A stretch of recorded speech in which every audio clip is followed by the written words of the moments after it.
Gamification is a buzzword and actually can be confused with a lot of terms that are now in fashion. And what we do mean by gamification is the use of game design thinking and game design techniques that can be actually applied and implemented in the area of learning and training to promote further engagement, to promote further collaboration, problem solving, and actually at the end of the day also increase the impact of learning and training solutions.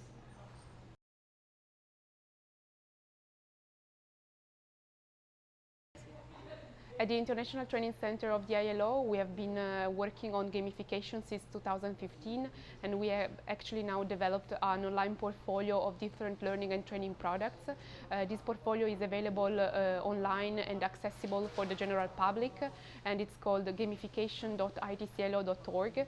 And on this online portfolio, it's possible to see different type of examples of learning and training services where gamification has been applied. The range is very different. We can find their online products or offline products where it's possible to get inspiration on how gamification techniques are applied for increased engagement and increased learning of the final stakeholders and final target audiences who are taking our training offer.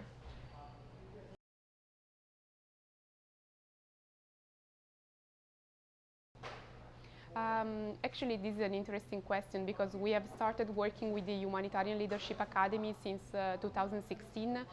We have started seeing how it's possible to explore the potential of gamification for scaling up humanitarian learning. Gamification can actually be applied to every context and every sector, especially when it's connected to further improvement of the learning impact. And recently, the game designer Jane McGonigal, in a recent TED Talk, said that gamification and serious games can actually be used to address and tackle complex challenges, such as, for example, global conflict, climate change, and so on. Therefore, I see the potential of engaging development professionals and professionals, especially working in the humanitarian sector, to see what is the potential for them to explore crowdsourcing new solutions for complex challenges, the challenges that they are actually facing in carrying out their work.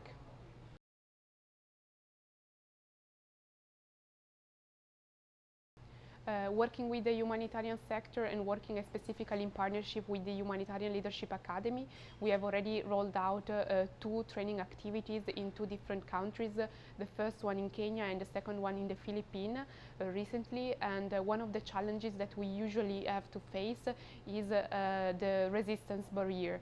Sometimes we have to deal with people that are used to consider games as fun activities or activities just for children. So it's always difficult to get them on board on the first day of training.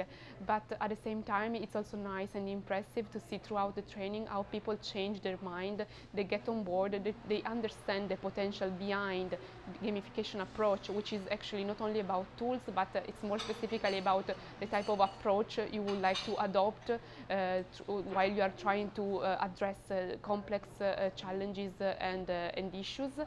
And in particular, it's nice and impressive to see that throughout the 3 days, people engage in collaborative activities, engage in creative thinking and creative design. And at the end of the day, at the end of the workshop, it's nice to then see concrete outputs that are delivered and in terms of serious games that can actually be deployed by their organization to further train and further build capacity in their own organizations.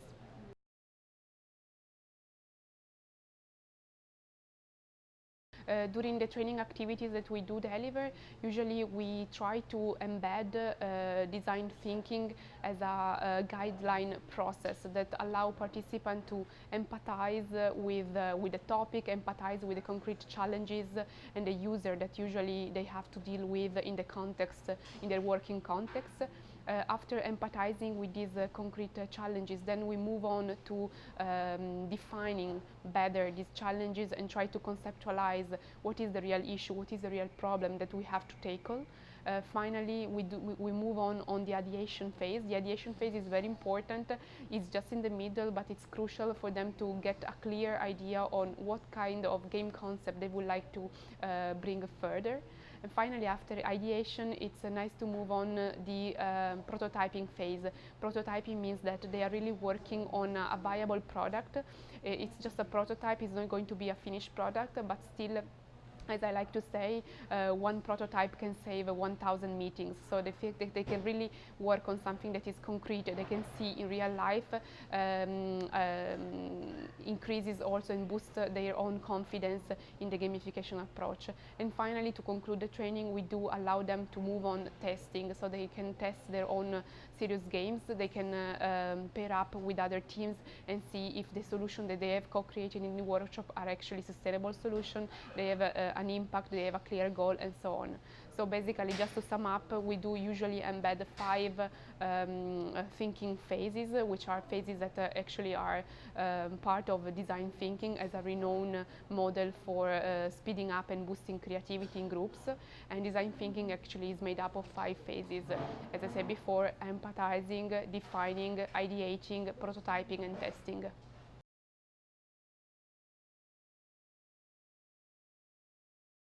After having had this positive experience in Kenya and in the Philippines with both Humanitarian Leadership Academy local centers, we thought that it would be a very good idea to actually scale up this format and transform it into a massive open online course, so that we are going to achieve a global impact, and most importantly, we are going to address a global audience. And afterwards, to see if different type of target audiences are experiencing similar or common problems, and see how through the MOOC global humanitarian professionals can get together, can experience design thinking and gamification approaches, and come up with common solutions.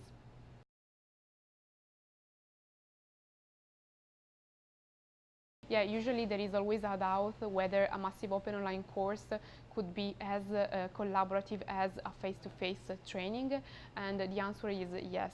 What we would like to do is actually to convert the same format that we are delivering in a face-to-face mode into the online mode. So the idea would be to implement and design collaborative activities so that participants in the online course would experience the same phases that the participants in a face-to-face training are also experiencing. So people participants and people in online MOOC will be actually going through the same process of design thinking, through the same 5 steps of defining and empathizing with concrete issues, defining then problems and challenges, ideating a game concept that they would like to spread in their own countries, prototype this concept with their own colleagues or colleagues from other countries that maybe are willing to take up the same concept and the same challenge, and finally testing this solution to see if the solution is actually sustainable and replicable.